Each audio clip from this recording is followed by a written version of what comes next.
It all started with a creak. Aaron had been living in his newly rented apartment for just over 3 months when he first heard it. A soft, rhythmic creaking sound coming from behind his bedroom wall. At first, he ignored it, chalking it up to old pipes or the wooden floor settling. But the sound persisted, always between 1 a.m. and 3 a.m., never a minute sooner or later. One night, curiosity got the better of him. He pressed his ear against the wall, his pulse quickening. The sound was not random. It was measured, deliberate, like footsteps pacing back and forth, inside the wall. That's when he noticed something strange. The wall wasn't solid. Aaron had never paid close attention to it before, but now, running his fingers along the surface, he felt an almost imperceptible gap in the wood paneling. He knocked once. Hollow. His stomach twisted. Something was behind there. Most people would have called the landlord. Some would have left. He grabbed a flashlight and a crowbar. It took less than a minute to pry the panel loose. Behind it, darkness. A hidden doorway, leading into a space that should not exist. His apartment had 2 bedrooms, a kitchen, and a single bathroom. According to the blueprint he had seen before moving in, there was no extra room. And yet, here it was. A deep, suffocating silence filled the space as he shined his flashlight inside. The air was thick, musty, untouched by time. Dust particles swirled in the beam of light, revealing a narrow, windowless passageway leading deeper into the dark. Aaron hesitated. Every rational part of his brain screamed at him to stop, to seal the wall back up, and pretend he had never found it. But something else, an itch in the back of his mind, a primal need to know, pushed him forward. Step by step, he moved down the corridor, the beam of his flashlight flickering, as if the air itself resisted illumination. The passageway was tight, barely wide enough for him to move without brushing against the cold, damp walls. Then he saw it. At the end of the passage was a door. Old, wooden, its paint peeling like dried skin. It had no handle, just a single, rusted keyhole in the center. His breath came in shallow gasps. He wasn't sure why, but his hands trembled as he reached out. He pressed against the door. It didn't budge. Then, with a low groan, it moved inward on its own, as if inviting him inside.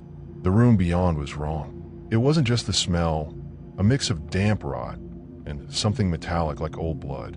It wasn't just the unnatural chill that seeped into his bones. It was the feeling, the oppressive weight of something unseen watching him, pressing down on him like an invisible hand. His flashlight revealed more than he ever wanted to see. The room was small, no bigger than a walk-in closet. The walls were covered in faded, yellowed wallpaper, peeling in places to reveal something darker beneath. In the center of the room sat a single wooden chair, its back facing him. Chains dangled from the ceiling, rusted but strong, and beneath them, a stain. Large, brownish red. Aaron's stomach churned. He had seen enough horror movies to know that whatever had happened in this room was not meant to be discovered. Then he noticed the photos. They were scattered across the floor, dozens of them. Black and white, faded, their edges curled with age. He picked one up. It showed a child, no older than 5, staring directly into the camera with wide, hollow eyes. Another photo, a different child, same expression. The next, a woman, her mouth twisted in a silent scream. Then his fingers froze. The picture in his hand was of him. Not a childhood photo, not an old memory. It was him now, standing in his bedroom, looking into the mirror. The same clothes he was wearing at that very moment. A noise behind him, a slow, dragging sound, like something moving. Aaron spun around, his flashlight shaking. The chair, the empty wooden chair, was no longer empty. Someone was sitting there. A figure, hunched, its head bowed. Long, matted hair obscured its face. Its hands, twisted and gnarled, rested on its lap. And then it moved. Aaron didn't wait to see more. He turned and ran, sprinting down the passageway, his own breath a ragged scream. The air around him grew heavier, pressing against him, slowing him down as if unseen hands clawed at his clothes, trying to pull him back. The moment he burst into his bedroom, he slammed the panel shut, nailing it back in place with frantic desperation. He collapsed against the wall, his heart pounding against his ribs like a trapped bird. Silence. The room was still. His flashlight flickered and died.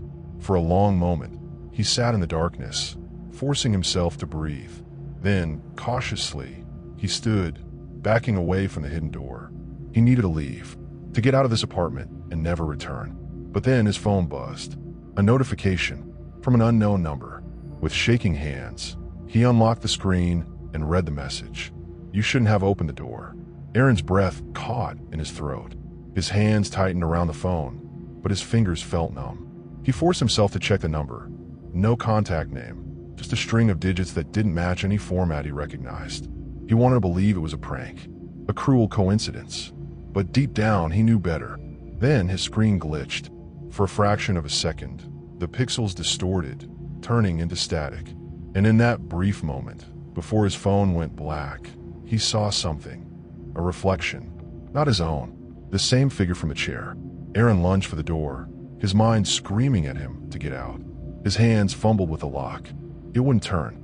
The handle wouldn't budge. The walls around him seemed to stretch, the shadows growing darker, deeper, like they were swallowing the room whole. Then, the knocking started. Not from the entrance, not from his bedroom door, from inside the wall. A slow, deliberate tapping. Right behind the panel he had sealed shut. He pressed his back against the door, every muscle in his body locked in terror. He couldn't breathe. He couldn't think. Then, the whisper came, right against his ear. "I never left." The panel burst open,